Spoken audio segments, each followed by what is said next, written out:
कृष्णाय वासुदेवाय हरये परमात्मने प्रणतक्लेशनाशाय गोविन्दाय नमो नमः। रामाय रामभद्राय रामचन्द्राय वेधसे रघुनाथाय नाथाय सीताया पतये नमः। गंगातरंगरमणीय जटाकलापं गौरी निरंतर विभूषित वामभागं नारायण प्रियमनंगमदापहारं वाराणसीं पुरपतिं भज विश्वनाथं। विभुं वेणुनादं चरन्तं दुरन्तं स्वयं लीलया गोपवेशं ददानं।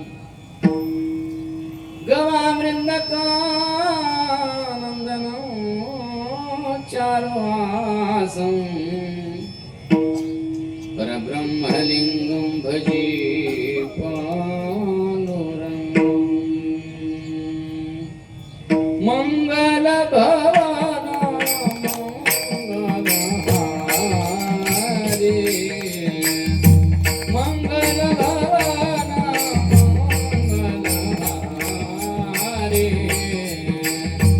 प्रभु सुदशरथ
देवाची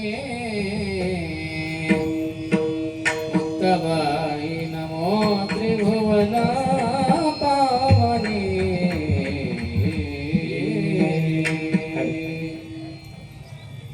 भगवान परात्पर पूर्णोत्तम अकारण करुणावरुणालय दीनबंधू दीनानाथ भक्तवांछा कल्पतरु भगवान श्री पंढरीनाथाच्या कृपेनं माऊली ज्ञानोबराय तुकोबराय नाथ बाबा नामदेवराय निवृत्तीनाथ बाबांच्या कृपा आशीर्वादानं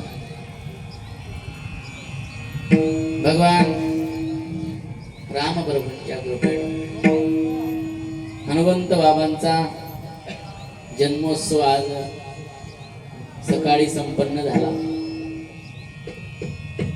आणि या उत्सवाची सांगता आपल्याला वारकरी संप्रदायाच्या नियमाप्रमाणे काल्याचा प्रसंग सांगून करायचा. रात्री आपण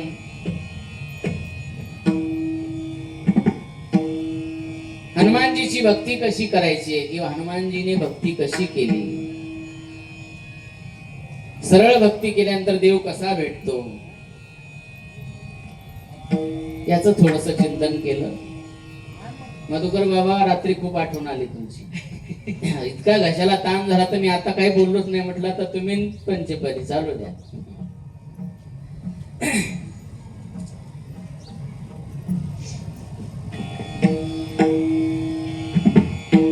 वारकरी संप्रदाय असा आहे, एकटा महाराज असून चालत नाही.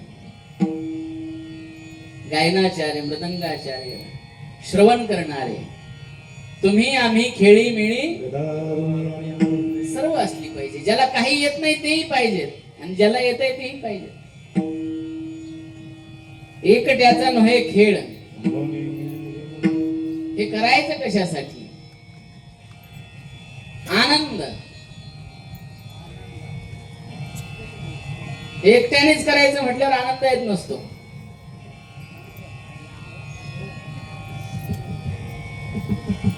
काही वेळेला अशी उदाहरणं घडतात बरं का. एका महाराजांना एक चांगला श्रीमंत माणूस भेटला. म्हटलं महाराज 5 लाख रुपये देतो, सप्ताह करा. काय म्हटलं?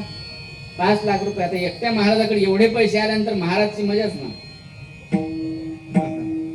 आता हे दुसरा महाराज बोलवायचे म्हटलं, त्याला पाकिट देणं आलं ना.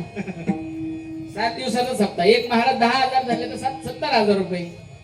एक गायक धरला 7-8 हजार रुपयाचा, 1000 रुपये रोज म्हटलं तरी त्याचे 7,000 रुपये. त्याने काय केलं? पत्रिका छापली. 7 दिवस त्याचेच कीर्तन. म्हटले कशाला लोकांना ताण द्यायचं? गावातलीच भजनी, गावातलाच मंडप. बाहेरच्याला द्यायची गरज नाही. गावातले नारळावर भागवले जातात. दुसऱ्याला द्यायची गरजच नाही. 5 लाख रुपये एकट्यानेच खिशात घातले ना. हा पैसा एकट्यासाठी नसतो, एकट्याच्या खिशात कधी राहत नाही. लक्ष्मी इतकी चंचल आहे. चंचलम ही मनात कृष्ण प्रमाथी बलवत क्रीडम. आपण सप्ताह करतोय तर सप्ताहामध्ये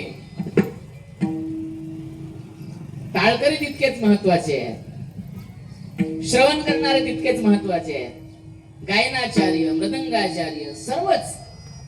पण यांनी फुकट जावं तरी कुठं? यांची घरं कोणी चालवायची? आज महाराज लोक भरपूर पैसे घ्यायला लागले. गायक लोकांना पैसे दिलेच पाहिजे. तुम्ही तुमच्या इथे 3 दिवस घर सोडून राहणं, त्यांचा संसार कोणी करायचा? ही देणगी येते सप्ताहामध्ये. माणसाला वाटत असतं आम्ही खूप देतो, तुम्ही देत नाही.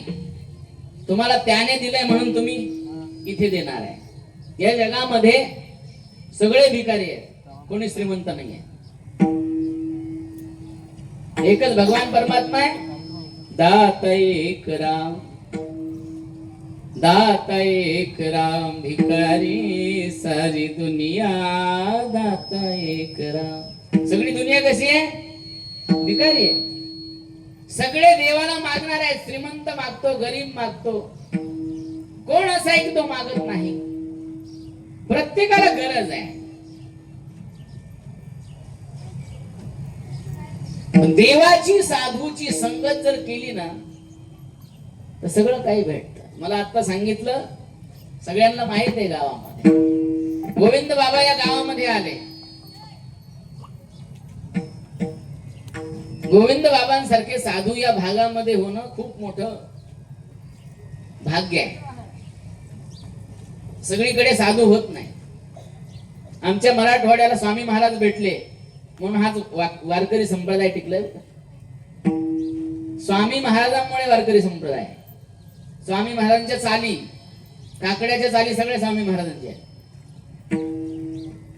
बंकट स्वामी हे शुकाचार्यांचे अवतार आहेत. बरं का, बरं का सांगू तुम्हाला. शुकाचार्य 12 वर्ष आईच्या पोटात राहिले. स्वामी महाराजांचं चरित्र वाचलं कोणी. तुमच्या भागामध्ये महान पुरुष जन्माला आले, मामासाहेब. हे सगळे एकच, स्वामी महाराज, लक्ष्मण बाबा, मारुती बुवा आणि मामासाहेब. ही आभाळा एवढी माणसं आहेत, खूप मोठी माणसं आहेत. यांची बरोबरी आपण कधी करू शकत नाही. स्वामी महाराज आपल्या आईच्या पोटामध्ये किती महिने राहिले. 18 महिने राहिले. 18. आता किती महिने राहतं बाळ. थोडं पोटात दुखायला लागलं की काढून टाकतात ते. आता ते थांबत नाहीत, ते लगेच शिजर. त्रास सहन करण्यासाठी कोणी तयार नाही आहे. स्वामी महाराज दात घेऊन जन्माला आले. 18 महिन्यामध्ये मुलाला दात येतात ना. शुकाचार्यांचे अवतार आहे. या लोकांमुळे हा संप्रदाय आहे. आणि तुमच्या भागामध्ये असा साधू झाला की ज्यांनी जीवनामध्ये भजनाशिवाय काहीच केलं नाही. अनेक लोक आहेत की ज्यांनी पाहिलंय बाबांना. मला आत्ता सांगितलं, मी ज्या घरामध्ये थांबलो होतो तिथे झोपडी होती म्हटले, गवताची. बाबा आले, त्यांना जीव घालायला आमच्याकडे नव्हते. म्हटले 2 रुपयाचा गुळ आणला आणि वाटीमध्ये ठेवला बाबांच्या पुढे. साधू कुणावर कशी कृपा करेल. साधूचा आशीर्वाद मागून घ्यायचा नसतो. कृपा दृष्टीने हाळिले आपुल्या परी बैसवले. त्याच्याकडे एक कृपेची नजर जर साधूची पडली की त्याचं जीवन कल्याण होऊन. तुमच्या गावामध्ये, या भागामध्ये काय करत होते लोक. पण गोविंद बाबांच्या येण्यानं त्यांच्या बरोबर एक संसारिक माणूस राहत असायचा. सगळ्यांना माहिती. तो साधू नव्हता. वैकुंठवासी गजानन सामरे हे साधू नव्हते, गृहस्थी होते. सगळ्यांना माहिती. त्यांच्या प्रयत्नाने हे मारुतीचं मंदिर झालेलं आहे. साधूच व्हावं असं काही नसतं. संसार करूनही साधू राहता येतं, साधू होता येतं, साधूचं जीवन जगता येतं. फक्त कपडे घातल्यानंतर नवतिते संत माळा मुद्राच्या भूषणे. तुकोबाराय म्हणतात, नुसत्या माळा घातल्या म्हणून साधू होत नाही. तुझ्या अंतर्मनामध्ये, आतमध्ये. आणि साधूची भेट, साधूची संगत. आमचे बाबा बीड जिल्ह्यातले, इकडे यायचा काही संबंध नाही. पण गोविंद बाबांची त्यांची अशी एक भेट झाली, अख्ख्या जीवनाचं कल्याण झालं. भाग्योदयेन बहुजन्म समर्जितेन सत्संगमं च लभते पुरुषो जदावे. भाग्योदय असं एक भाग्य आहे की हजारो जन्म घेतले तरी साधूची भेट होत नाही. भाग्याचा उदय, भाग्याचा उदय, हे भाग्याचा उदय, भाग्याचा उदय. तेही जोडे संत पाय, तेही जोडे संत पाय, तेही जोडे संत पाय, तेही जोडे संत पाय, तेही जोडे संत पाय, तेही जोडे संत पाय.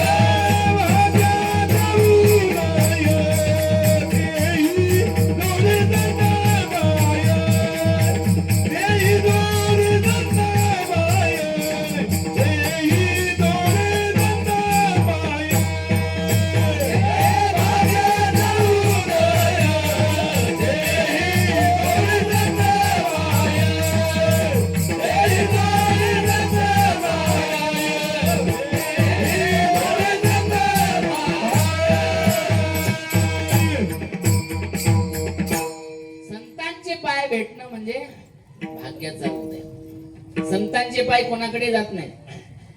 संत कोणाच्याही घरी जात नाहीत. संतांच्या मनात आलं ते कुठेही जातात. त्यांच्या मनामध्ये पाहिजे. बाबांच्या इच्छेने ही मूर्ती बसली. तुमच्या गावामध्ये तरुण मंडळी बाहेर राज्यात राहतात का? सगळे आमच्या 50च्याच पुढचे. आता मीच एकटा त्यात सगळ्यात लहान दिसतोय का हो दादा? हा, सगळे मुंबईला गेले का राहायला? तुमच्याकडे वारकरी माणूस असेल तर मेल्यानंतर टाळ पकवाज वाजत नेतात का? नेतात ना दादा? मेल्यानंतर टाळ पकवाज वाजून नेतात. तुम्हाला कोणी न्यायचं हा प्रश्न पडतो मला कधीतरी. लक्षात येते का? यांनी बरेच वाटे लावले टाळ पकवाजावर, पण यांना कोणी न्यायचं? तुम्हाला टाळ कोणी वाजवायचं? गावात जर टाळकरी झाले नाही, गावातली तुमची जी मुलं आहेत त्यांना जर तुम्ही ही परंपरा दाखवून नाही दिली, हे जर सांगितलं नाही असा सप्ताह असतो, नाही तर म्युझियम मध्ये लावावं लागेल असे फोटो काढून आपल्या गावात असा सप्ताह होत होता, असे टाळकरी येत होते, असं धोतर घालावं लागतं. वारकरी संप्रदाय तुमच्या भागामध्ये मामासाहेबांसारखे, पालघर म्हणजे मामासाहेब, मामासाहेबांसारखी एवढी मोठी महान व्यक्ती होऊन गेली. गेले दिगंबर ईश्वर विभूती, गेले दिगंबर ईश्वर विभूती, राहिल्या जगती जगामागे, हो, राहिल्या जगती जगामागे. ईश्वर विभूती, गेले दिगंबर ईश्वर विभूती, राहिल्या जगती जगामागे, हो, राहिल्या जगती जगामागे.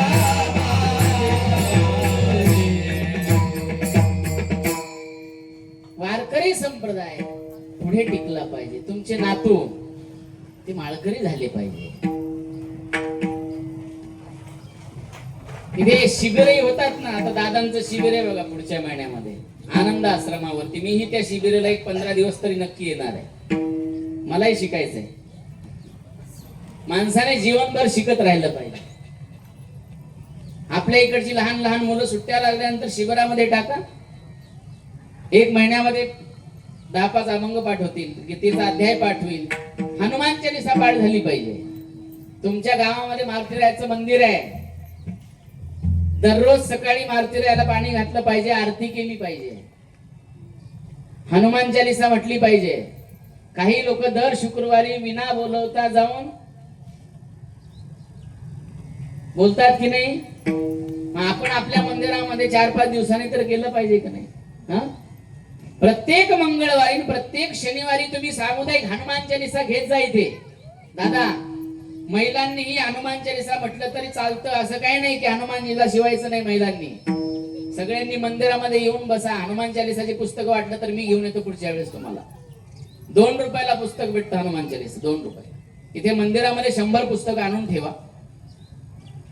जसा वेळ दर्शनाला आलं की पुस्तक घ्यायचं, हनुमान चालीसा बसून वाचायची, ठेवून द्यायचं, निघून जायचं. संध्याकाळी हरिपाठ झाला तर सगळ्यांनी मिळून हनुमान चालीसा घ्या, त्याच्यानंतर आरती घ्या. आपण मंदिर बांधलंय, त्या मंदिरामध्ये देवाला एकट्याला ठेवायचं नाही. देव मंदिरात राहणार नाही.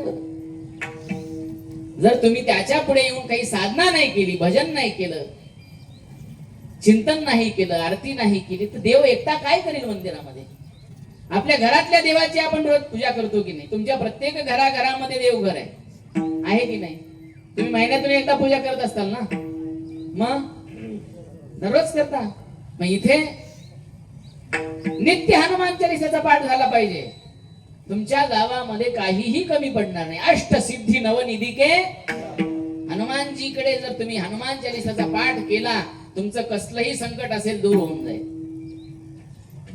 मंगळवारी 108 हनुमान चालीसाचे पाठ करा. तुम्ही संकल्प करा की आमचं हे काम झालं पाहिजे, आणि मंगळवारी इथे बसून तुम्ही जर हनुमान चालीसाचे 108 पाठ केले की तुमचं काम झालं पाहिजे. हनुमान चालीसा सिद्ध ग्रंथ आहे, दुसऱ्या ग्रंथाची जरूरत नाही आहे. नाही नाही ते लोक पारायण करतात ज्याच्यात काहीच नाही. आपण लिहिलेल्या ग्रंथाचे लोक पारायण करतात. महाराज ज्ञानोबरायची ज्ञानेश्वरी वाचा, काहीच कमी पडणार नाही. वेळ नाहीये, एक ओवी वाचा, 5 ओव्या वाचा. मंदिरामध्ये येऊन हनुमान चालीसा म्हणा आणि दर शनिवारी आणि मंगळवारी सगळ्यांनी असं माईक लावून घ्या. गावचा एक माईक सिस्टीम अशी छोटीशी घ्यायची, हनुमान चालीसा सकाळ संध्याकाळ लावत जायची. किंवा प्रत्येक शनिवारी मंगळवारी किंवा रोज सगळ्या मुलांना घेऊन, जे गावातली छोटी छोटी मुलं आहेत, रोज जर शाळेतून आल्यानंतर पाठ केला तर त्यांचे पाठ होऊन जाईल. ही संस्कृती तुम्ही चालू केली तर टिकेल, नाही तर मंदिर झाडायला कोणी यायचं नाही, मंदिरात देवाकडे कोणी यायचं नाही. हा संप्रदाय वाढवण्याची काम जबाबदारी ही तुम्हा आपल्या सर्वांवर आहे. त्यांना लक्षात राहिलं पाहिजे. म्हणून गोविंद बाबा या ठिकाणी का राहिले? त्यांना काय दुसरी गावं नव्हती का? या भागामध्ये का फिरले? त्यांना माहित होतं हे लोक काय करतात. सकाळी उठले की नदीला जातात. काय धंदा होता तुमचा? उठायचा आणि मासे पकडायचे. अरे म्हटले माळा घाला, त्याच्यापेक्षा जास्त पैसा तुमच्याकडे येईल.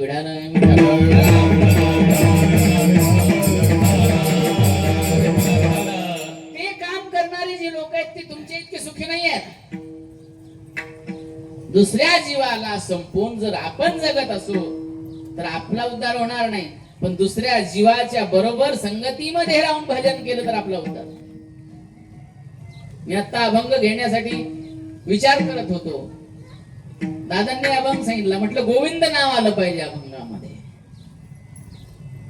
का तर गोविंद बाबांची आठवण. आमचे गुरु महाराज त्र्यंबकेश्वरी कीर्तन गायल्याचं असलं की कमीत कमी कधी हा अभंग घेतातच. याच्यामध्ये नाव खूप भगवान श्रीकृष्ण परमात्म्याचं असेल तर आपल्याला ते नाव घेतल्यानंतर गोविंद बाबांची आठवण झाली पाहिजे.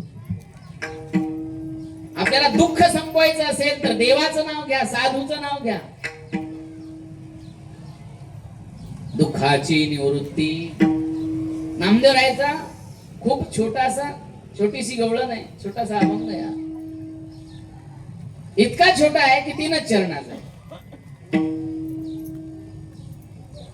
पण त्याचा विस्तार आणि त्याचा अर्थ खूप आहे, गहन आहे.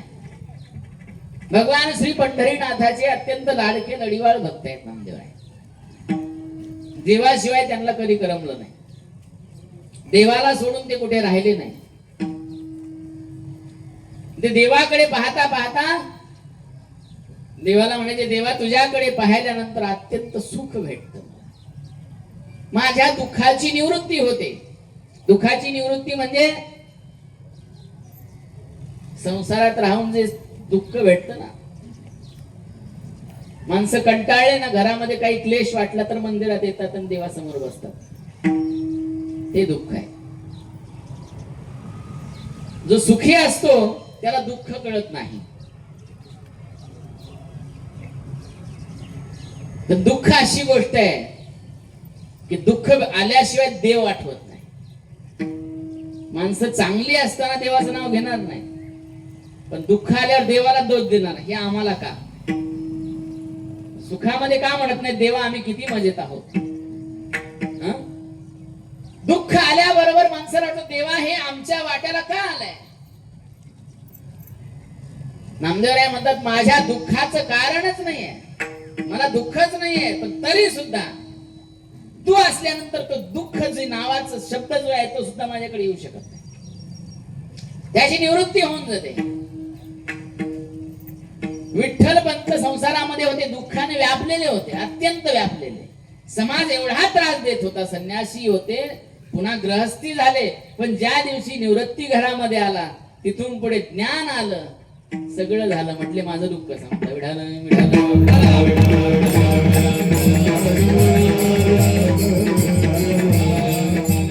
विठ्ठल पंतांच्या घरामध्ये निवृत्तीने जन्म घेतला, निवृत्ती झाली संसाराची. भगवंताचा वास, भगवान विष्णू परमात्मा येणार आहेत. विष्णू परमात्मा जन्माला येणार आहेत म्हटल्यावर पहिले दुःख पळून गेलं पाहिजे, म्हणून निवृत्तीनाथ आले.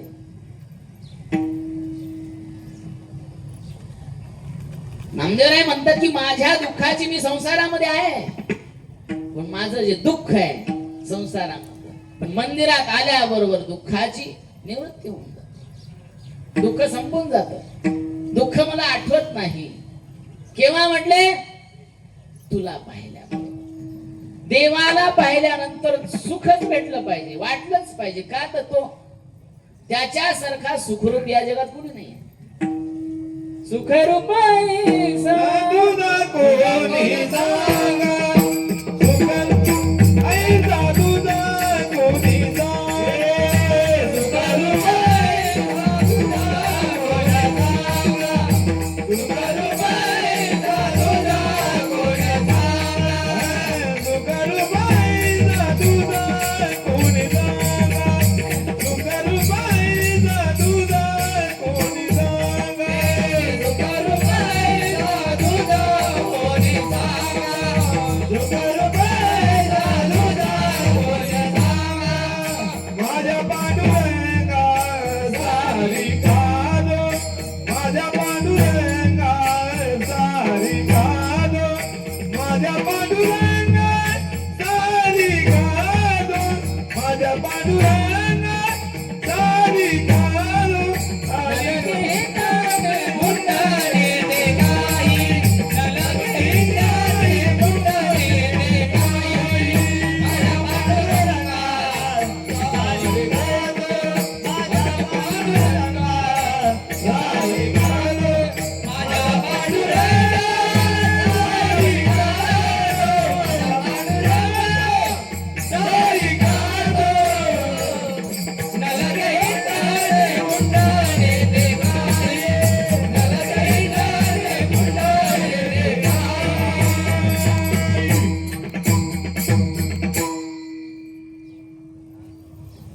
त्याच्या इतका सुखरूप या जगात कुणी, त्याच्याकडे दुःख नाहीच. जेव्हा कुंती मैया देवाला एकदा मागण्यासाठी तयार झाली होती. कुंती मैयाने जीवनामध्ये देवाकडे काही मागितलं नाही, कधीच काही मागितलं नाही. पांडवांना एवढा त्रास झाला, वनवासाला जावं लागलं, अज्ञातवासात जावं लागलं, राज्यातून बाहेर हाकलून दिलं, किती त्रास होता. पण कुंती मैयाने देवाला कधीही असं बोलली नाही की मला दुःख आहे. पण ज्या वेळेस युधिष्ठिर गादीवर बसला, या देशाचा या मृत्यू लोकावरती एक क्षत्रिय राज्य त्याचं आलं आणि भगवान परमात्मा तिथून द्वारकेला निघाले. इंद्रप्रस्थावर राजा झाला युधिष्ठिर. त्या टाइमाला भगवंताने सांगितलं, आता तुमचा संसार चांगला सुरू झालेला आहे, मी जातो आता. भगवान निघाल्या बरोबर कुंती मैया समोर आली, म्हटली कृष्णा मला तुला काहीतरी मागायचं. भगवान श्रीकृष्णाची आत्या होती कुंती मैया. आत्याने कधी काही मागितलं नाही म्हणून भगवंताला खूप आनंद झाला. म्हटले कधीच हिने इतक्या दुःखामध्ये मला काही मागितलं नाही आणि सुखाचे दिवस आल्यानंतर ही मला मागते, पण तरी सुद्धा आनंद आहे. हिने काहीतरी मागायची इच्छा केली, कारण की आपल्यासारखे रोजच मागतात. देव कंटाळलेला आहे आपल्या मागण्याला. आपल्या मागण्यामध्ये काही चव नाहीये. आपल्याला वाटतं पैसा यावा, मुलं व्हावं, वाढावे संतान, याच्या पलीकडे आपल्याला काय येतं मागायला. कुंती मैयाने काय मागितलं?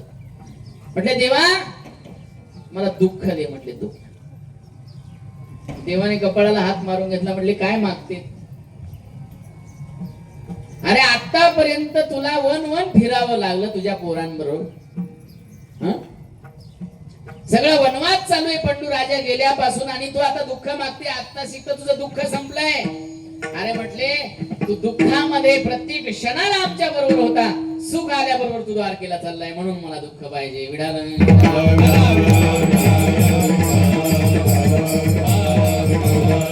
हे सुख आल्यानंतर देव राहत नाही, दुःख पाहिजे तेव्हा देव जवळ राहत.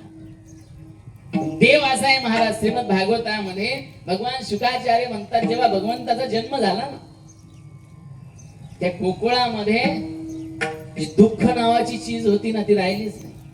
नंदस्त्वात्मजे उत्पन्ने जाता लादो महामना आहूय विप्रा वेद ज्ञान स्नातः सुचिरलंकृतः. बोले नंद स्वात म्हणजे उत्पन्ने जाता लादव महामना, म्हणजे नंदाच्या घरामध्ये मुलगा जन्माला नाही आला, साक्षात आनंद जन्माला आला. जाता लादव महामना, आनंद जन्माला आलेला आहे. कारण की भगवंताचा जन्म झाला म्हणजे साक्षात आनंद. गोकुळच्या सुखा अंत पार नाही लेखा, पार नाही लेखा, अंत पार नाही लेखा.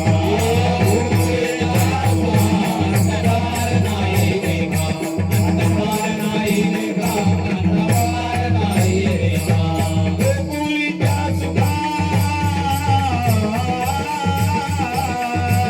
अंत पार नाही लेखा, पार नाही लेखा, अंत पार नाही लेखा.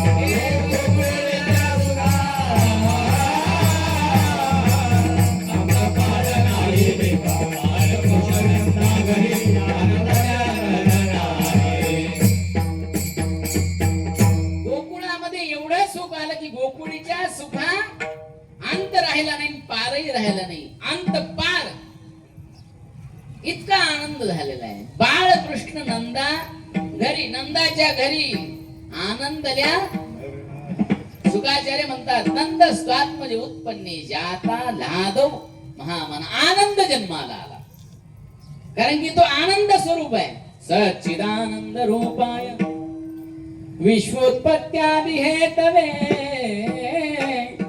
तापत्रय विनाशाय श्रीकृष्णाय वयं नमः. सच्चिदानंद रूप, सच्चिद आनंद घन आहे परमात्मा.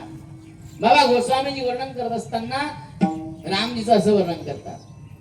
आनंद आनंद जो आनंद आनंद सिंधु सुख रासी आनंद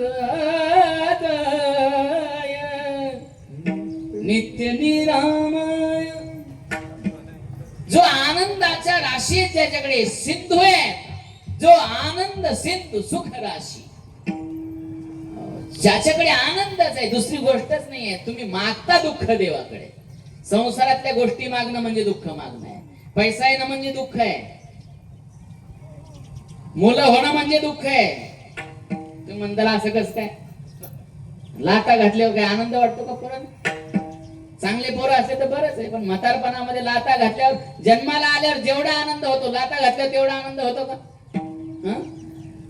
कशाला असलं दरिद्री जन्माला आलाय म्हणतात आमच्या पोटाला, पण आल्यावर तर साखर वाटीत असतो.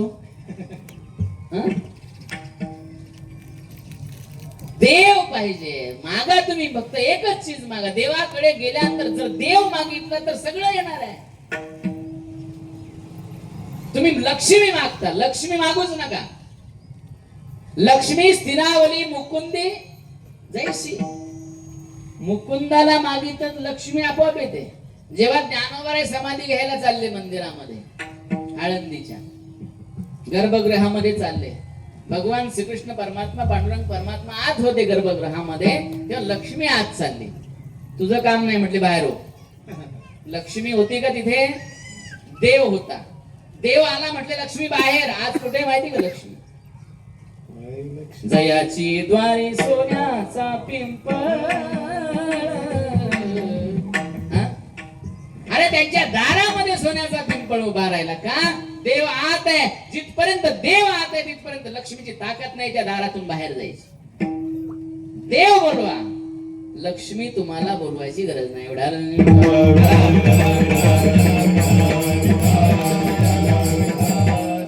नामदेव म्हणतात तू आला की आम्हाला सगळं आलं, आमचं दुःख निवृत्त होऊन जात. तुला पाहिल्याबरोबर पाहता श्रीमुख सुखावले.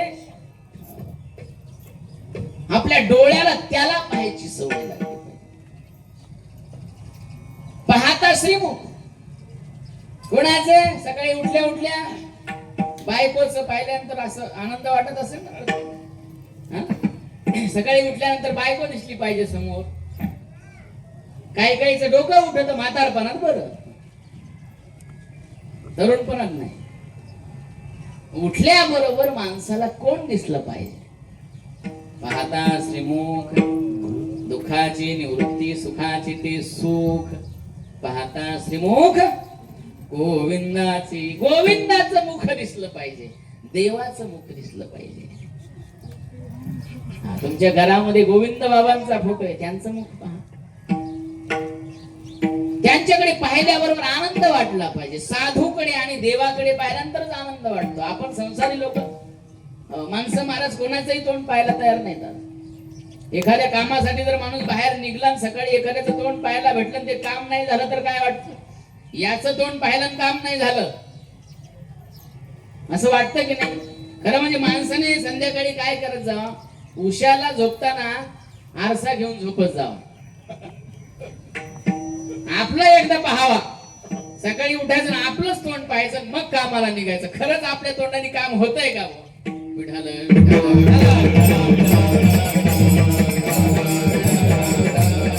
राम प्रभू सकाळी उठल्या उठल्या आरसा बघायचे, स्वतःच तोंड पाहिजे. म्हटले माझं लोक तोंड पाहतात, अरे मला पाहू दे ना, माझं तोंड काम होतंय का?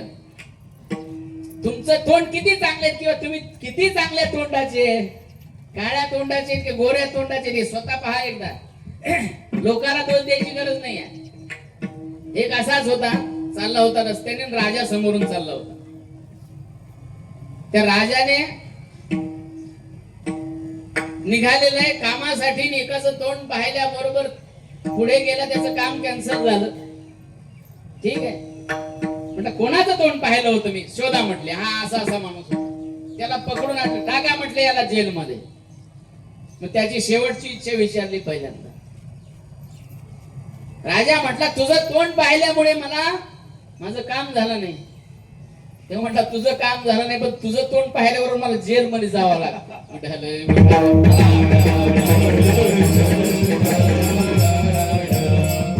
राजा कसं आहे, राजाचं तोंड पाहिल्यावर जेलमध्ये जायची पाळी येते. पण पहिल्यांदा आपले तोंड चेक करा. उद्या सकाळी उठल्या उठल्या आरसा घेऊन झोपा आणि मग कामाला जाऊ. आपलं तोंड किती चांगलं आहे. दुसऱ्याला दोष देण्यात गरज नाही. त्याच्यासाठी दुसऱ्याला दोष देण्यापेक्षा देवाचं तोंड पहा. त्याच्या तोंडामध्ये, त्याच्या मुखामध्ये पांडुरंग कांती दिव्य तेज. अरे तुझी निधडी कोटी चंद्र प्रकाश, इतका सुंदर आहे तो. पंढरीचा निळा लावण्याचा विठो देखीला डोळा बायानो. त्याच्या इतका सुंदर या जगामध्ये कोणी नाही.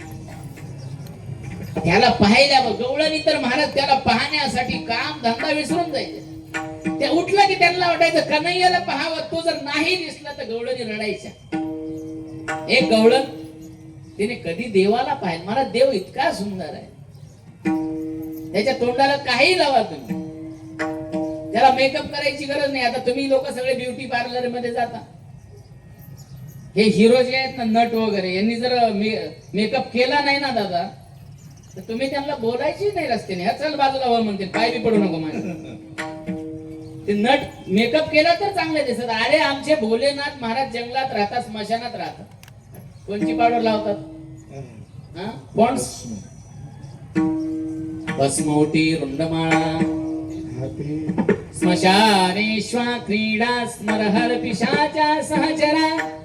चिता भस्मालेकं स्त्रकटे करोटी परिकरः. अमंगल्यम शीलम तव भवतु नामैवमखिलम. तथापि स्मर्तीनां वरद परम मंगलमसी. स्मशानातली राख लावतो, पण कसा दिसतो? तर स्मशानातली राख का लावत असेल? त्यांना काय पावडरचा डबा भेटत नाही का महादेवाला? सांगितलं तर आपण देऊन देऊ. अरे म्हटले ही राख, ही पावडर लावण्यापेक्षा आपल्या शरीराची राख होणार आहे की नाही? ही कुठे भेटते? फुकट भेटते स्मशानामध्ये. म्हटले तिथंच बसून राख लावायची का? आपली ही राख होणार आहे, हे ध्यानात घ्या.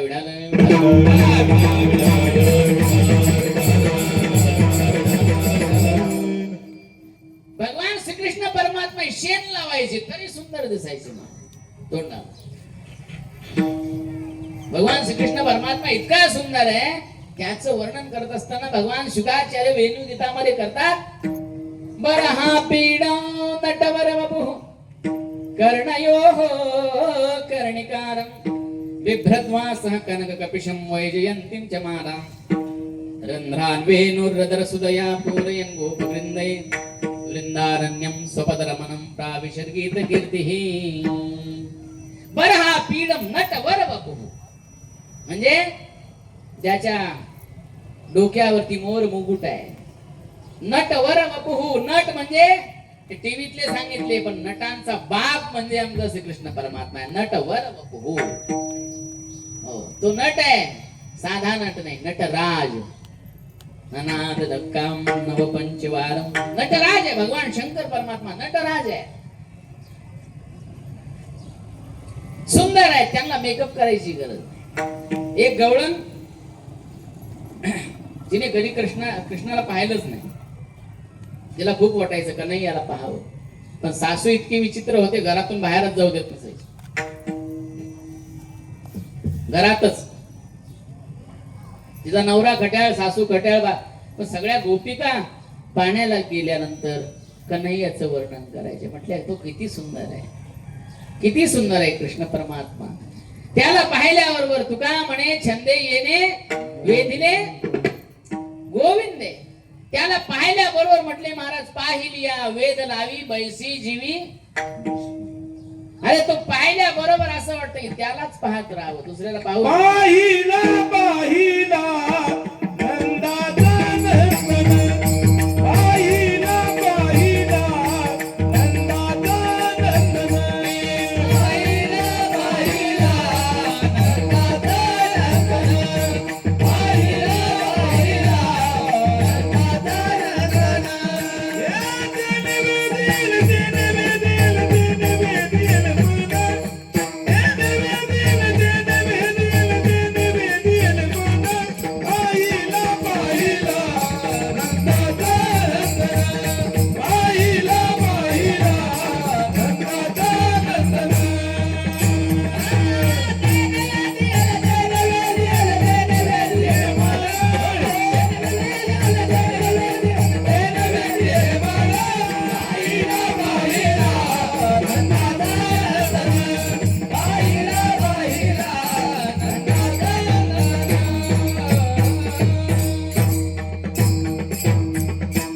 या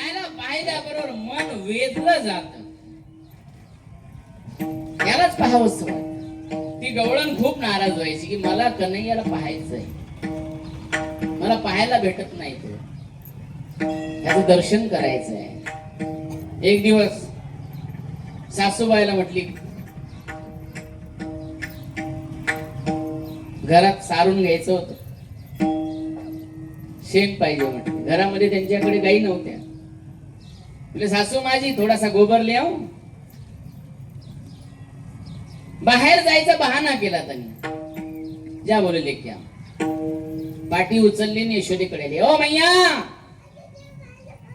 अरे ओ यशोदा मैया असा आवाज दिल्यावर यशोदा मैया बाहेर आली. बोले का बात है सखी गोबर चाहिए. तो पूछने की का बात है जितना चाहिए ले जा. शेण काय मागून घ्यायचं असतं कधी का विकत घ्यायचंय का. घेऊन जा म्हटली लागेल तेवढ्या गोठ्यामध्ये आहे. की त्याला पाहायला आली होती शेणासाठी आली नव्हती. पण तो काय कुठे दिसला नाही. तो असा आहे की त्याच्या मनातलं ओळखणार आहे. त्याला माहिती आहे की ही माझ्यासाठी आलेली आहे. त्याने घरातून बाहेर पाऊल टाकला नाही. ही दारात बघत उभा राहिली. हा कुठे हा दारात खेळत नाहीये. हा कुठे झोपलाय का बाहेर येत नाही. बराच वेळ उभा राहिली. यशोदा मैया म्हटली हा कसा काय लागेल तेवढं शेण घेऊन ये म्हटले. गोठ्यामध्ये गेली आणि तिथे जाऊन अशी बसली खाली पाठी समोर ठेवली. त्या दरवाजाकडे गोठ्याच्या पाहायला लागली की मला त्याला पाहायचंय मग त्याला मला पाहायचं नाही का. आणि त्याच्यासाठी मी इथे आली.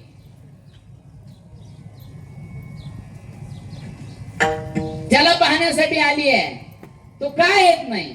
माझी भक्ती अपुरी पडते. देव भेटण्यासाठी पहिल्यांदा तुमची भक्ती पूर्ण झाली पाहिजे तर देव भेटतो.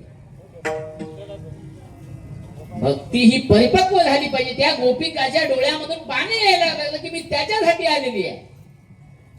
तू माझ्याकडे काय येत नाही आज. कन्हैयाच्या लक्षात आलं की आता भक्त आणि भात दोघांची साम्यता आहे. भात तर तुम्ही रोजच खाता माहिती आहे तुम्हाला. भात कसा पकतो असा हात घालून बघता का शीत काढून बघता? हा, भात कसा काढायचा? भात शिजला एक शीत काढल्यानंतर तसं भक्ताच आहे. भक्त भाजलाय का नाही या संसारात चांगला, त्याला चांगले संसारातले चटके बसलेत की नाही हे देव पाहतो. माझ्यासाठी हा रडतोय का खरंच, मग देव जवळ घेतो.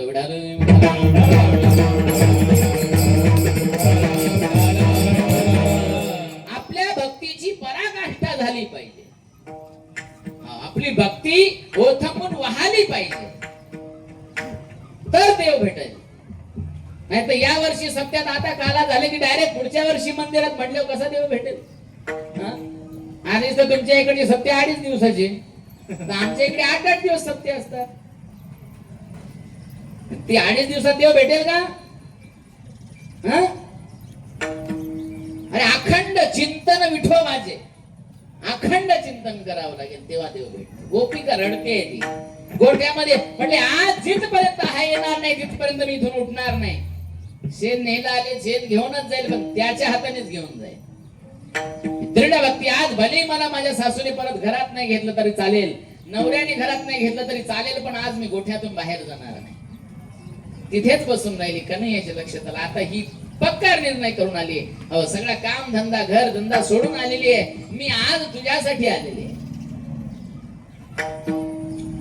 कन्हैयाचा सुंदर शृंगार केलेला होता. 4-5 वर्षाचा कन्हैया लुटू लुटू लुटू करत तिथे आला कन्हैया आणि गोठ्याच्या दारात असा उभा राहिला. त्याला पाहिलं महाराज, पहिल्यांदा पाहिलं, इतका सुंदर आहे कन्हैया. आता बारकाली मुलं महाराज सुंदर दिसतात, आता म्हातारे झाल्यानंतर तो वेगळे भाग आहे. माणूस लहानपणीच चांगला दिसतो, जसं जसं वय वाढलं. म्हातारा झाल्यावर 5 वर्षाचा फोटो त्याला दाखवायचा आणि 80 वर्षाचा दाखवायचा, कोणी म्हणेल का हा येतो? पण भगवान श्रीकृष्ण परमात्मा 125 वर्षाचे झाले तरी त्यांच्या नाथ सुना म्हणायच्या, बघा ते म्हातार कसं टुमटुमीत दिसते, तुमचं थोबाड बघा म्हणे. भगवंताचे नातू होते ना, ते नातू म्हातारे झाले. जामोनची एवढ्या जामवतीचा मुलगा होता सांब, त्याला म्हणायचे अरे तुमची केस पांढरे झाले, ते म्हातारा अजून काळ आहे, त्याची केस बघा. अरे तो देव आहे ना, त्याच्या पोटी जन्माला आले म्हणजे ते देव थोडे. भगवान कधी म्हातारा होत नाही. गवळणीने तिला पाहिलं, पाहिल्याबरोबर समाधी लागली तिची, त्याच्याकडे पाहतच राहील. याला घाई होती बाहेर खेळायला जायची. ए सखी बोले, ए गोपी मुझे क्या ताक रही है, ले जा गोबर जितनाची. तिला हलवलं, बरे क्या कर रही है, ती जागी झाली. का देवाकडे पाहता पाहता तिला समाधी लागली. कन्हैया बोले गोबर ले जाना, बोले लो. त्याच्याकडे बघता बघता पाठी इतकी भरली की तिला आता उचलत नाही. बोले कन्हैया थोडा हात लागा दे. म्हटले आमचं शेण आम्हालाच कामाला लाव, तुझ्या बापाचे नोकर आहेत का म्हणे? फुकट शेण घेऊन चालली, मला उचलून द्यायला सांगते. अरे कन्हैया थोड़ा सा ज्यादा हुआ है, उठाई के दे दे. फुकट में किसी का काम नहीं करता. देशी देशी तेव्हा देशी ऐसा, तू काहीतरी देशील तेव्हा मी तुला उचलून देईल. बोले कन्हैया एक पाटी उठा के देगा तो 1 माखन का गोला तुझे दूं. याच्या घरी काही कमी आहे का? 9 लाख गाई याच्या घरी आहेत, लोकांच्या घरचं लोणी याला पाहिजे खायला. एका गवळ्याने विचारलं का रे कन्हैया, बोले चोरी करके क्यों खाता है तू? बोले चोरी के माखन में कुछ और ही स्वाद होता है. माणसाला चोराचं लय आवडतं, सप्त्यातलं लय आवडतं. घरातला माणूस कमी खाईन, पण सप्त्यात आल्यावर पोटभर जेवत असतो. फुकटवर लय लोकांचा जोर आहे. कन्हैया म्हटलं अरे 1 माखन का गोला देगी? बोले हाँ.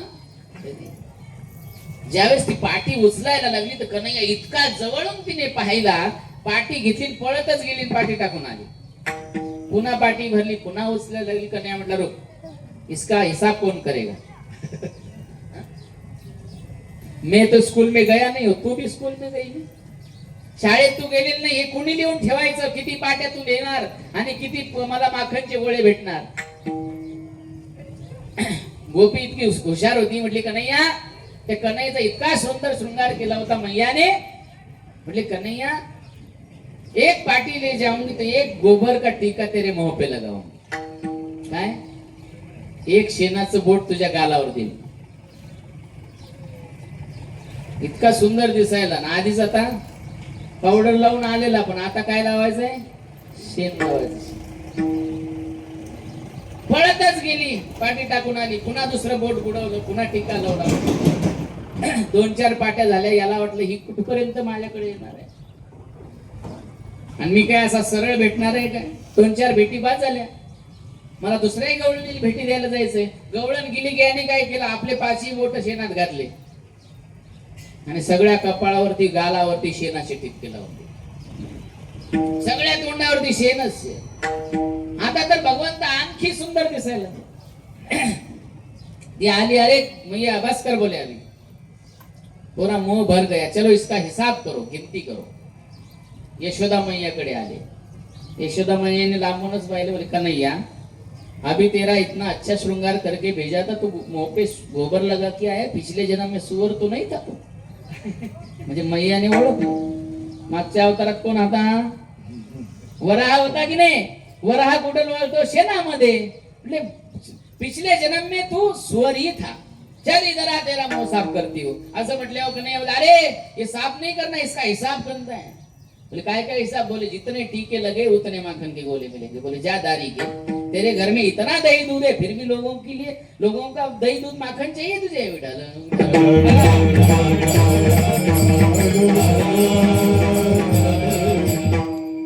मला सांगायचं की त्याच्या तोंडावरती शेण लावा, त्याचा शृंगार करा नका करा, इतका सुंदर दिसतो. सौभाग्य सुंदरो लावण्य सागरो, सौभाग्य सुंदरो लावण्य सागरो, सौभाग्य सुंदरो लावण्य सागरो, सौभाग्य सुंदरो नामया तदातार केशवरा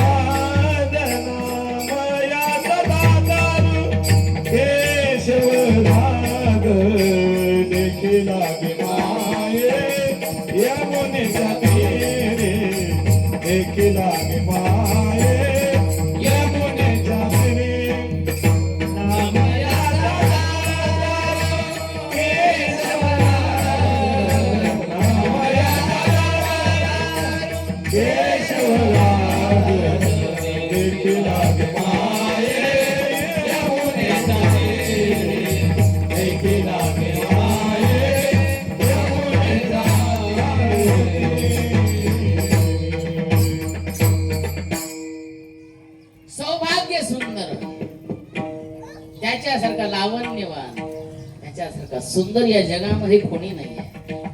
नामदेवरायाच्या विठ्ठलाचं नाव आहे केशवराय. नामदेवरायाच्या मठामध्ये जा तुम्ही पंढरीला, केशवराजाची मूर्ती आहे त्यांच्या घरामध्ये. छोटीशी मूर्ती आहे, स्वतः भगवान परमात्मा विराजमान आहेत तिथे, स्वयंभू मूर्ती आहे. ती मूर्ती 3ही टाइमात वेगळी दिसते मला. सकाळी गेले तर बालकृष्ण दिसणार तुम्हाला, तिच्या मुखावरती बालकृष्णाचं स्वरूप दिसणार. दुपारी गेले तर रामप्रभू सारखी ती मूर्ती दिसते, आणि संध्याकाळी गेले तर पांडुरंगासारखी दिसते.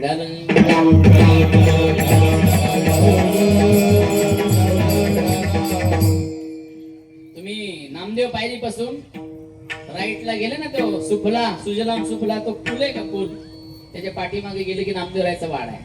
तिथे नामदेवराय राहायचे. त्या वाड्यामध्ये केशवराजाची मूर्ती आहे, खूप सुंदर मूर्ती आहे. त्याच्याकडे पाहून हा अभंग लिहिला असावा कदाचित नामदेवराय. पाहता श्रीमुख गोविंदाची. म्हटले देवा, जसं त्या गोपिकांना तुला पाहिल्याशिवाय करमत नसायचं, त्या तुला पाहिल्यानंतर त्यांच्या दुःखाची निवृत्ती होते, तशी माझ्याही दुःखाची निवृत्ती तुला पाहिल्यावर होते. दुःखाची निवृत्ती, सुखाची ती सुख, पाहता श्रीमुख गोविंदाची. अरे गोविंदा, तुला पाहिल्याबरोबर आम्हाला सुख भेटते. त्या गोपिकांच्या जवळ जरी होता तरी त्याला पाहिल्याशिवाय यांना सुख वाटत नव्हतं. तसं आपल्याही मनामध्ये उठल्याबरोबर देवाला पाहावं अशी भावना झाली पाहिजे. आणि ज्या वेळेस तुम्ही रोज सकाळी देवाला पाहताल की तुम्हाला सुख भेटणार. तो कन्हैया जो गोपिकांमध्ये राहतो त्यांना सुख लागायचं, तो त्यांच्यामध्ये राहूनच लीला करायचा. काय करायचा? लहान होता कन्हैया, अंगणामध्ये रांगायचा आणि गुलगुला बोलायचा. काय करायचा? लहान मुलं खूप गोड बोलतात बघा. आता ही लहान मुलं बोबडे बोलताना चांगलं वाटतं की नाही? म्हातारे माणसंही त्याच्या बरोबर कोबडे बोलतात. लहान मुलाने चांगलं बोलावं, पण आताच्या मुलांना काही वेगळंच शिकवलं जातं. आईला नावाने हाक मारायला लावतील म्हातारी माणसं, शिव्या द्यायला शिकवतील. लहान मुलांना जसं तुम्ही शिकवताल तसं ते शिकत असतात. कन्हैया आमचा इतका सुंदर आणि गोड बोलायचा. कन्हैयाचं बोलणं ऐकण्यासाठी सगळ्या गोपिका दारामध्ये येऊन बसायच्या. तो अंगणामध्ये रांगायचा. तर रांगत असताना सगळ्या गोपिका, सगळे देव त्याला पाहण्यासाठी यायचे. तो इतका सुंदर रांगायचा. तसं रामप्रभूचं वर्णन केलेलं आहे रांगताना, चालताना. ठोमक चलत रामचंद्र, ठोमक चलत रामचंद्र, बाजत पैंजनिया, ठोमक चलत रामचंद्र. रांगत असताना ठुमकत ठुमकत चालायचे, रांगायचे रामप्रभू. तसं कन्हैयाही महाराज इतका सुंदर रांगायचा. त्याचं वर्णन सूरदासजी खूप सुंदर करतात. छुन छन न न न न न बाजे बाजे मोहन पग पैंजरी, छुन छन न न न न बाजे बाजे मोहन पग पैंजरी, बाजे बाजे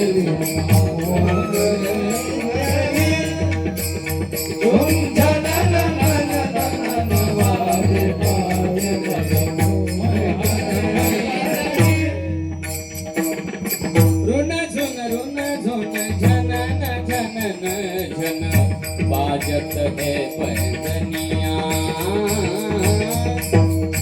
रुन झुन झनन झनन जन, बाजत है पैंजनिया.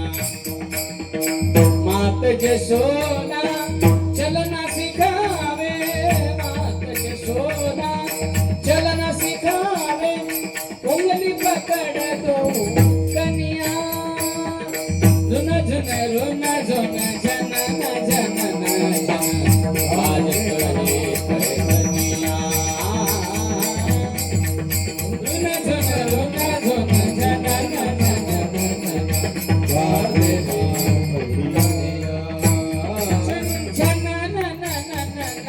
बाजे बाजे मोहन पग पैंजरी. कसे चालायचे कन्हैया? छुन छन न न न न न बाजे बाजे मोहन पग पैंजरी. भगवान परमात्मा अंगणामध्ये रांगायचे, चालायचे आणि गोड बोलायचे. रंगणी रांगत अंगणामध्ये नामदेवराय वर्णन करतात ना, तळवे तळ हात टेकीत, तळवे तळ हात टेकीत, डाव्या गुडघ्याने रांगत, डाव्या गुडघ्याने रांगत, डाव्या गुडघ्याने रांगत.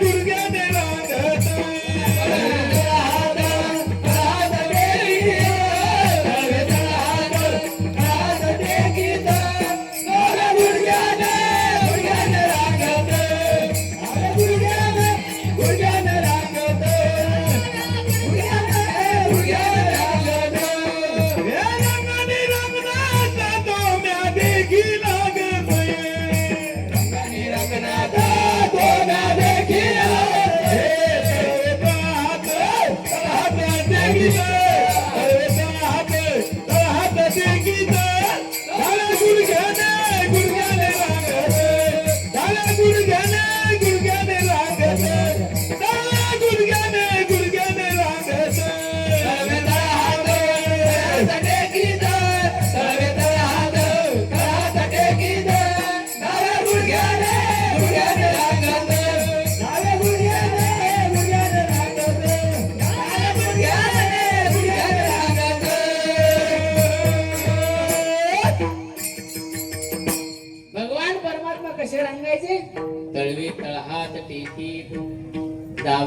नाथ तो म्या देखील सई. तेच नामदेवराय वर्णन करतात. नामदेवराय कसं वर्णन करतात? रंगणी रांगात गुळगुळा बोलत, रंगणी रांगात गुळगुळा बोलत, रंगणी रांगात गुळगुळा बोलत, रंगणी रांगात गुळगुळा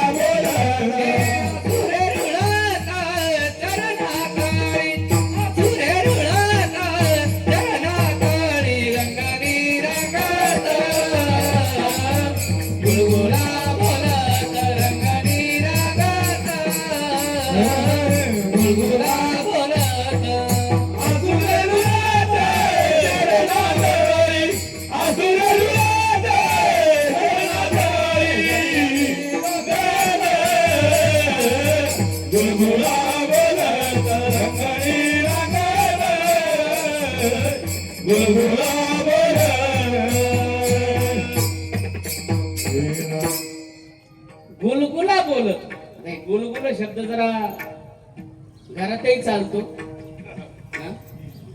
सासवा म्हणत असतात कसं गुलू गुलू करते. कोणाला म्हणतात? कोणाला म्हणतात? सुनाला. तर त्या गुलगुलामध्ये कन्हैयाच्या गुलगुलामध्ये खूप फरक आहे. मी सांगितलं लहान मुलं गुलगुलू बोलतात, गोड बोलतात. तसं कन्हैया मैयाला गोड बोलायचं. मैया मला भूक लागते रे. यशोदे घराकडे चाल मला जीव घाल ग. यशोदे घराकडे चाल. यशोदा कामामध्ये अडकली. कोणाबरोबर जर बोलायला लागली तर बारकाल्या मुलांना लई जोर येत असतो. मम्मी चल घरी मला भूक लागली. काही कामामध्ये असली नाही बालकऱ्या पोरांना आवडत नाही. मम्मीने माझ्याकडे बघितलं पाहिजे, माझं ऐकलं पाहिजे. कन्हैया पण इतके विचित्र होते. मैया काही कामात असली मैया यशोदे घराकडे चाल. साध्या गव्हाची पोळी लाटी मला करून दे पुरणपोळी मोठी. नाही आडवीत गुळासाठी मला जीव घाल. यशोदी घराकडे चाल ग मला जीव घाल. जीव घाल. भगवान परमात्मा कधी हाताने जेवलेच नाही महाराज. मैयाला खाऊ घालावं लागायचं. ते पण एका जागेवर नाही, सगळ्या अंगणात मध्ये फिरायचं. रंगणी रांगत गुलगुला बोलत गोड गोड गोड गोड बोलत बाळात महाराज शिवचा कवचा घास करून करून मैया खाऊ घालायची. गोड वाटायचं गोपिकांना. त्यात आनंद आहे. देवाला जीव घालायचं महाराज. किती भाग्यवान आहे यशोदा की देवाला जीव घालते आणि तिच्याच हाताने तो जेवतो. जे जिच्या पोटी जन्म घेतलाय ती भाग्यवान नाहीये. देवकीला हे पुण्य भेटलं नाही. ती देवाला सांभाळावं, देवाला दूध पाजावं, देवाला खाऊ घालावं. हे पुण्य कोणाला भेटलं? यशोदा की जिने महाराज जन्म नाही दिला पण त्याच्यासाठी महाराज जीवनभर यशोदा रडली. तो गेल्यानंतर कारण की तिने जे प्रेम केलं कन्हैयावरती ते देवकीचं नाही आहे. यशोदा इतकं प्रेम करायची त्याचा प्राण आणि यांचा प्राण येते. तो भेटेल म्हणून ती गेली नाही. ज्यावेळेस कन्हैया तिथून निघून गेला ना तो परत माझ्याकडे येईल म्हणून तिचा प्राण राहिला.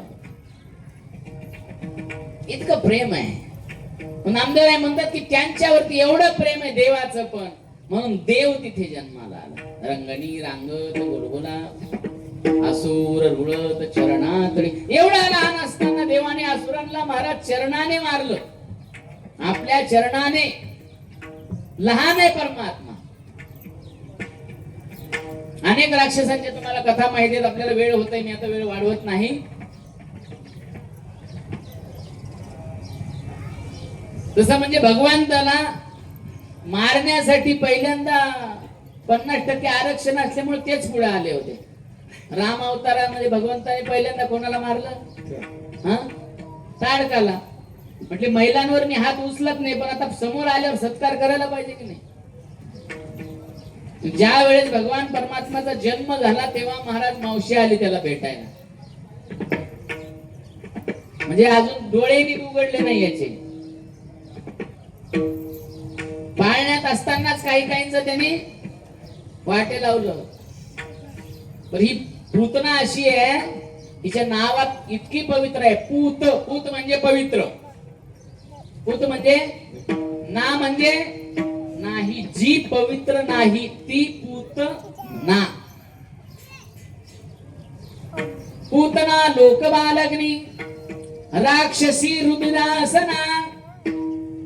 भगवान शुकाचार्य वर्णन करतात. पूतना कशी आहे? लोकबालग्नी. ज्या गावात मुलं जन्माला यायची त्या गावातली मुलं मारायची. भगवान श्रीकृष्ण परमात्मा तिला माहितीये का हाय म्हणून त्याला ओळखू शकत नाही, म्हणून ज्या गावात घुसली त्या प्रत्येक गावातली मुलं मारली. देवापर्यंत जाईपर्यंत 60,000 बालकांना तिने मारलं होतं. हा कृष्ण असेल, हा कृष्ण असेल, हा कृष्ण असेल म्हणून 60,000 बालकांना मारलं. भगवान शुकाचार्यांनी वर्णन करत असताना म्हटले पूतना लोक बालग्नी राक्षसी रुधिरासना. जी रक्त पिते. तिचा आहार काय चांगला होता का? एकाने विचारलं का हो? म्हटले अरे तुम्ही त्या यशोदेला मोक्ष देणार होते, तो पुतनेला दिला.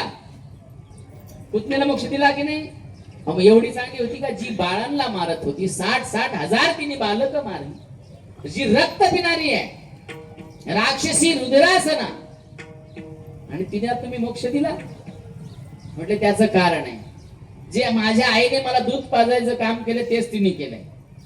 तिने काय विष पाजलंय म्हणजे पहिल्यांदा विष पाजलं, मग मी तिचं दूध पिलो, मग तिचे पंचप्राण पिलो, म्हणजे तिने मला पाजायचंच काम केलं, आईचं काम केलंय. म्हणून पूतनेला सुद्धा मोक्ष आहे. अहो बकियो स्तन कालकूटम जिघांसया पाय रक्त साध्वी लेभे गतिम धात्रजितां ततोन्यं कमवादयालो शरणं व्रजेम. ज्ञानोबरांनी या श्लोकाचा अर्थ ज्ञानेश्वरी मध्ये लिहिलाय. ज्ञानोबरा वृंदावनला नव्हते गेले शिकायला भागवत, बरं का. आता 6 महिन्यात भागवत तयार होते. आता जे गेलेले लोक आहेत भागवताचार्य होतात जाऊन लगेच 6 महिन्यात. काही अशा ओव्या तुम्हाला ज्ञानेश्वरी सापडतात की त्या भागवतातल्या आहेत. मी जो श्लोक सांगितला अहो बकियो स्तन कालकूटम जिघांसया पाय रक्त, याचा अर्थ ज्ञानोबरा लिहितात. तो सनकादिकाची निमाणे साहित्य सौरसु दिदरा पुतने जी विषाची निस्तन पाणी मारू. हा श्लोक आणि ही ओवी एकदम अशा अनेक ओव्या आहेत. वाल्मिकी रामायणातले श्लोक आहेत त्या ज्ञानोबराच्या ज्ञानेश्वरी मध्ये सापडतील. आणि ती पूतना तिला सायूचे मोक्ष दिला. म्हटले माझ्यावर जे प्रेम केलंय यशोदेने, कारण की आईचं दूध पाजताना जे प्रेम असतं तेच प्रेम निर्माण झालं पाजताना. भगवंताने लहानपणीच अनेक राक्षसांना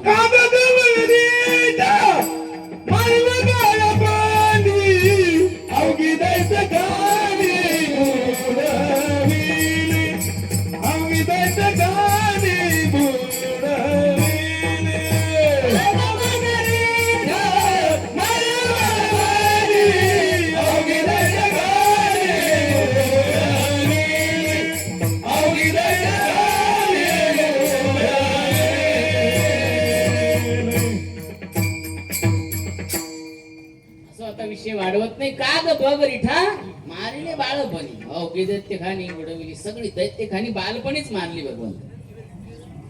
तो परमात्मा एवढा मोठा जो राक्षसांनाही मारतो, पण तो गवळणींच्या दारामध्ये येऊन काय मागतो? नाम मने हाती लोनिया चावून, नाम मने हाती लोनिया चावून,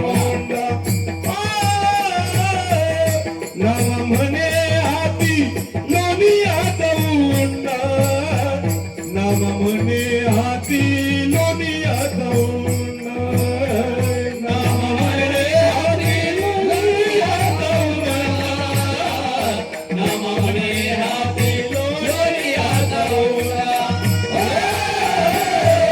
नाम मने हाती लोनिया चावून.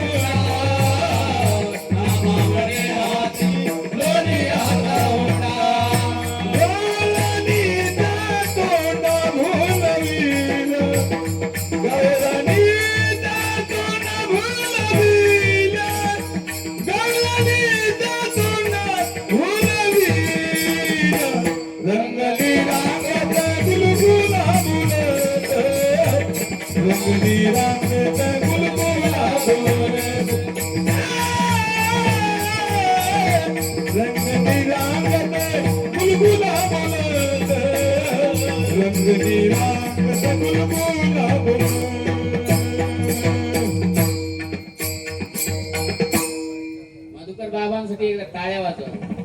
कशासाठी माहितीये का? गायक सगळेच असतात पण फक्त बघत असतात की पहिल्या चरणात कवा म्हणतोय, दुसऱ्या चरणात कवा म्हणतोय. मला काय ती सवय नाही, पहिल्या चरणात म्हणायची मग ते जागे होतात. आता पहिलं चरण म्हणा. माणसाचं लक्ष असं असलं पाहिजे, त्या विषयावर गेले की प्रमाण उचललं पाहिजे. आणि ती बाबांची माझ्यामध्ये थोडीशी तसली एक खोड आहे की मला त्यांची ती खोड नाही, त्यांचा तो गुण आहे. पण मलाही तसं कधी एकच चरणात दुसऱ्या चरणात म्हणायची सवय नाही. ते तुम्ही बरोबर उचलता. तुम्ही बाबांच्या बरोबर राहिलेले माणसं आहेत, तुम्हाला आमच्या पुढे कळणार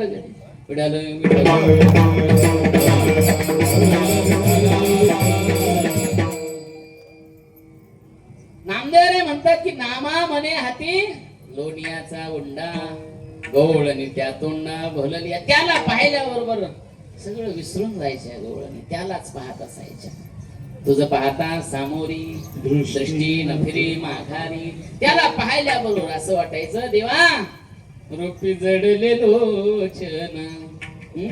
माझे डोळे तुझ्या रूपावरती जडलेले आहेत. रूप पाहता लोचनी सुख झाले ओ साजनी, सुख झाले ओ साजनी. तो हा विठ्ठल बरवा, तो हा माधव बरवा.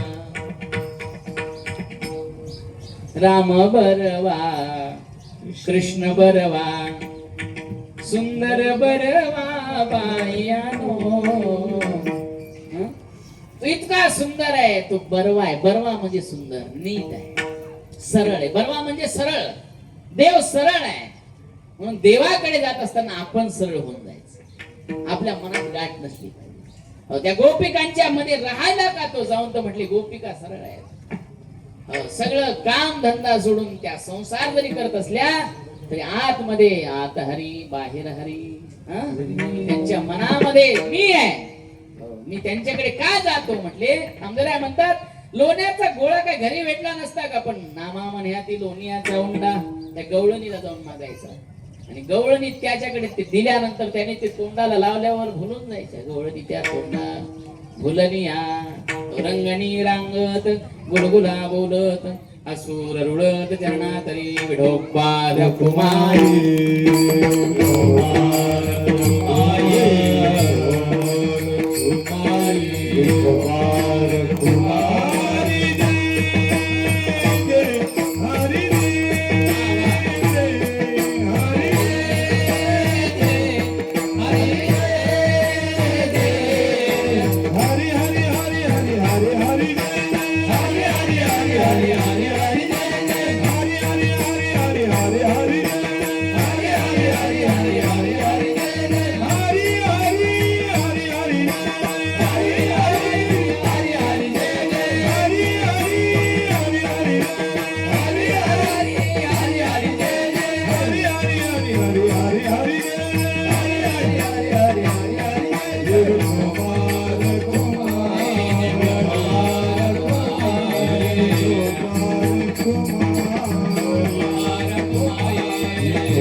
दुःखाची निवृत्ती सुखाची ते सुख पाहता श्रीमोद गोविंदाची.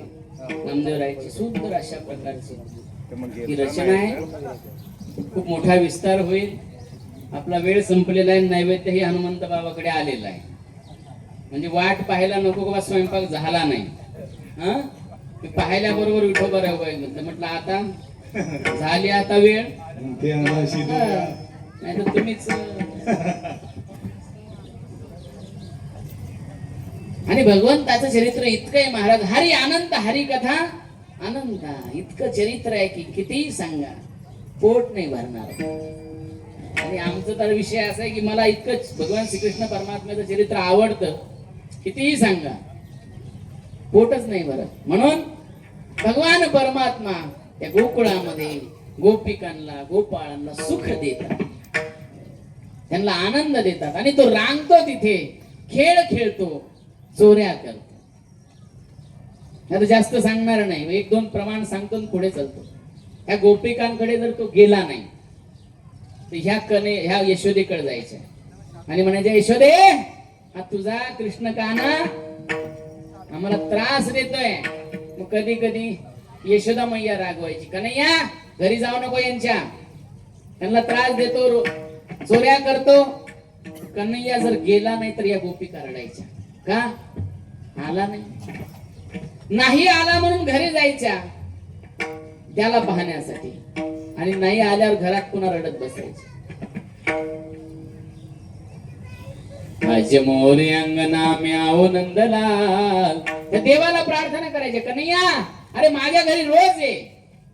आज मोरे अंगना में आओ नंदलाल, चले आओ गोपाल, दर्शन की प्यासी गुजरिया.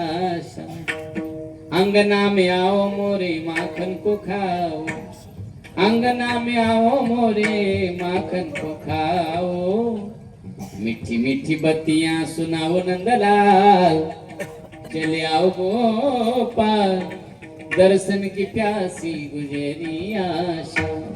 अरे तुझ्या दर्शनासाठी आम्ही तुझी वाट पाहतो. चोरी करते डोले श्याम मोते सुधोन भोले. खूप चोऱ्या करायचे भगवान परमात्मा. हे चोरी म्हणजे त्या गोपिकांना सुख देण्यासाठी.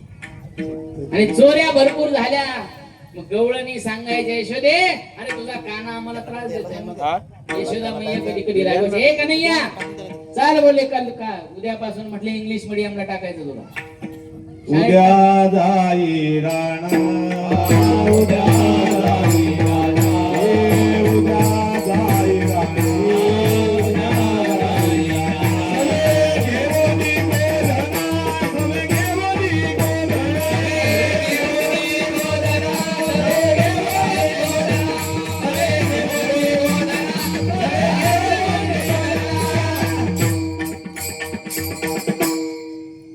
यशोने सांगितलं, कन्हैया उद्यापासून तू शाळेत जायचं. मग शाळेत कोणत्या जायचंय? इंग्लिश मिडियमला, मराठी मिडियमला. कुठे? भगवंताची शाळा म्हणजे सगळे गोपाळ गोळा केले म्हटले, तुम्ही गाया घेऊन सारे गोपाळ नाचया. अरे तुम्ही गाया घेऊन सारे गोपाळ नाचया. अरे तुम्ही गाया घेऊन सारे गोपाळ नाचया. अरे तुम्ही गाया घेऊन सारे गोपाळ नाचया. तुम्ही गोपाळ नाचया.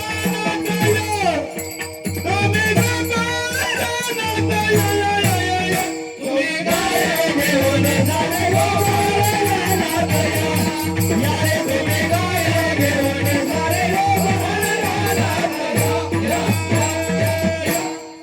गोपाळांना म्हटले, गोपाळांना चला. अरे तुम्ही गाया घेऊन सगळे गोपाळ रानात चला. गाई गोपाळ सवंगडी म्हणा. सगळे सवंगडी बरोबर घेतले, गायी बरोबर घेतल्या, आणि खांद्यावरती घोंगडी घेतलेली, हातामध्ये काठी घेतलेली आहे. भगवान परमात्मा निघाले गायी चालण्यासाठी. छोट्या छोट्या, छोटी छोटी गैया, छोटी छोटी ग्वाल, छोटो सो मेरो मदन गोपाळ. सगळे गोपाळ बरोबर आले. यमुनेच्या काठावरती गायी सोडलेल्या आहेत, सगळ्या चरायला लागलेल्या आहेत, यमुनेचं पाणी पित आहेत. भगवान परमात्मा सगळ्या सवंगड्या बरोबर खेळ खेळ.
सांगून टाकले बाबा, परत काय सांगायची गरज नाही.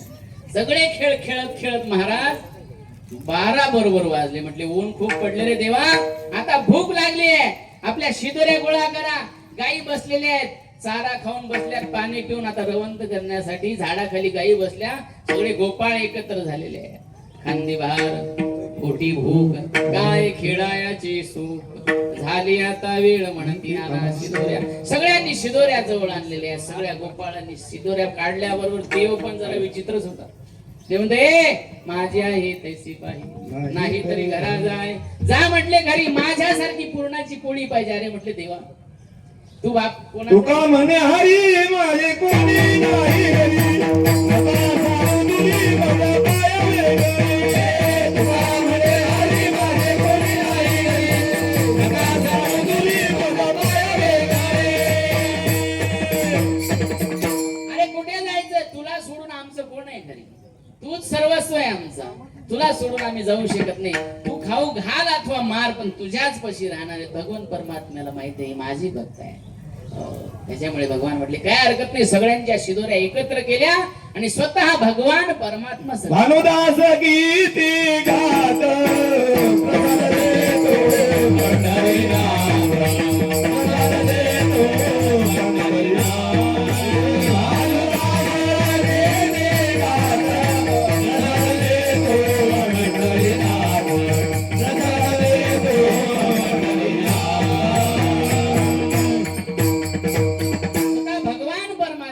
गोपाळांना प्रसाद दिलाय. त्याचं वर्णन भगवान शुकाचार्य करतात, खूप सुंदर वर्णन करतात. जो काला भगवान परमात्म्याने गोकुळामध्ये यमुनेच्या काठावर गोपाळांच्या बरोबर केला, त्याचं वर्णन शुकाचार्य खूप सुंदर वर्णन करतात. म्हटले सगळा काला एकत्र केलेला आहे, सगळ्या शिदोरे एकत्र केल्या. वेगवेगळे आचार आहेत. आचार म्हणजे लोणचं, लिंबाचं लोणचं करंगोळीमध्ये घेतलंय, दोन्ही बोटांमध्ये आंब्याचं लोणचं आहे, मिरचीचं लोणचं आहे, आवळ्याचं लोणचं आहे, असे अनेक लोणचे हातामध्ये घेतले. दही भाताचा कवळ हातामध्ये घेतलेला आहे आणि तो सर्वांना वाटतो. बिबृहद्वेणुं जठरपटयोः शृंगवेत्रे च कक्षे वामे पाणौ मसृणकवलं तत्फलान्यंगुलीषु तिष्ठन् मध्ये स्वपरि सुरदोहासेन नर्मस्वैः स्वर्गे लोके मिश्री भोजी यज्ञ भुक्बाल केली पुंडली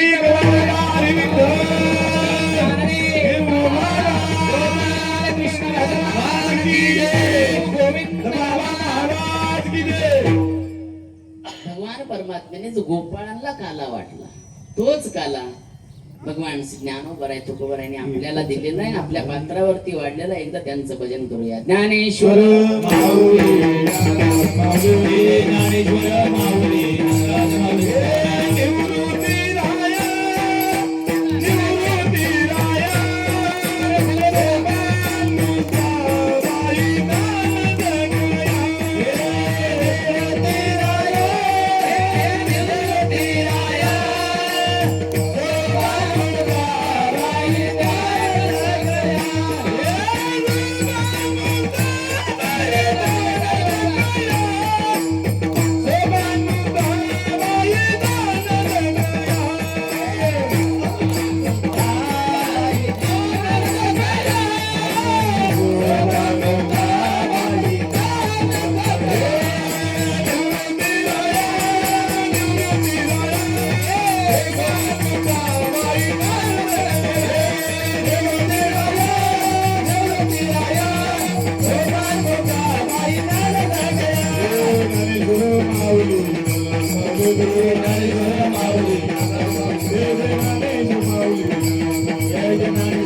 दुःखाची निवृत्ती सुखाची ती सुख पाहता श्रीमुख गोविंदाची.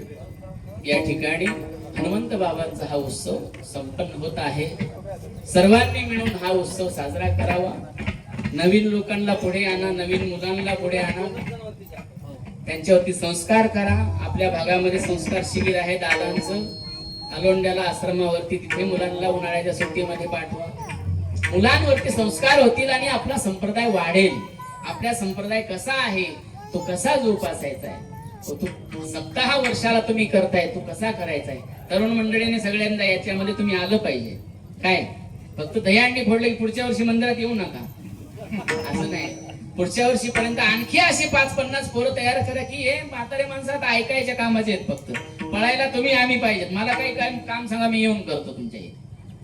लाज वाटली नाही पाहिजे. संता लोटांगणी जाता लाज नको म्हणे.